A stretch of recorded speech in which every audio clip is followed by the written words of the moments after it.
जो मुस्कुरा रहा है उसे दर्द ने पाला होगा, जो चल रहा है उसके पैर में छाले होंगे।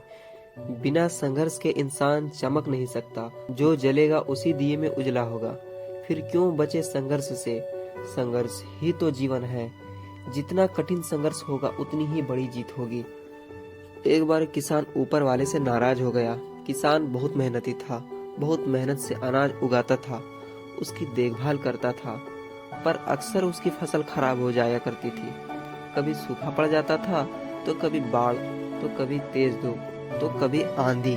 कोई ना कोई कारण बन ही जाता था, उसकी फसल खराब हो जाती थी।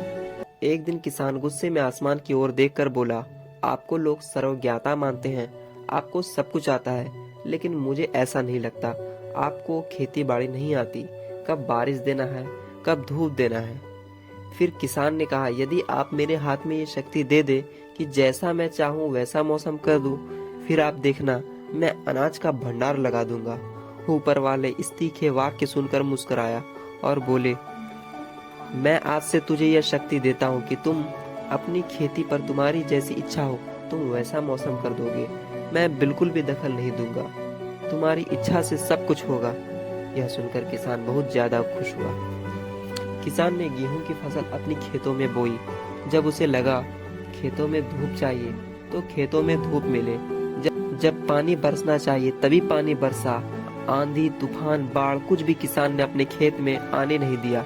किसान के खेत में इस वर्ष ऐसी फसल हुई जैसी कभी नहीं हुई थी। हरी भरी फसल देखकर मन ही मन बहुत खुश हुआ और बोला, अब दिखाऊंगा ऊपर वाले को कि इसे कहते हैं शक्ति का सही उपयोग। कुछ दिन गुजरे, अब बारी आई फसल काटने की। जैसे ही किसान फसल काटने लगा तो उसकी नजर गेहूं की बलियों पर गया तो वह सर पटक कर रोने लगा। गेहूं के बलियों के अंदर एक भी दाना नहीं था, खाली था। उसने फिर पुकारा, बोला, हे प्रभु, आप मुझे किस बात की सजा दे रहे हैं? भगवान ने कहा, ये तो होना ही था। ये पौधे को संघर्ष करने का मौका ही नहीं दिया। ना तो तुमने आंधियों से जूझने दिया, ना तेज बारिश में सहने दिया, और ना ही धूप में तपने दिया।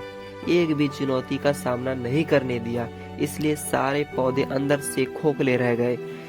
जब आंधी तूफान तेज बारिश इस पर पड़ते तब ये अपना अस्तित्व बचाने के लिए संघर्ष करते, और इसी संघर्ष से एक बल पैदा होता है जिसमें शक्ति होती है, ऊर्जा होती है, और यही ऊर्जा पूर्ति तेरे गेहूं के दानों की तरह फूटती जो नहीं फूटी। तूने उसे कठिन परिश्रम से गुजरने ही नहीं दिया, इसलिए सारे बलियां खाली है।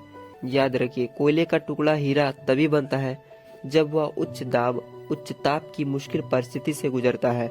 इसलिए यदि हमारे जिंदगी में कोई संघर्ष ना कोई चुनौती हो तो इसी तरह हम भी गेहूं की बलियों की तरह खोखले हो जाएंगे।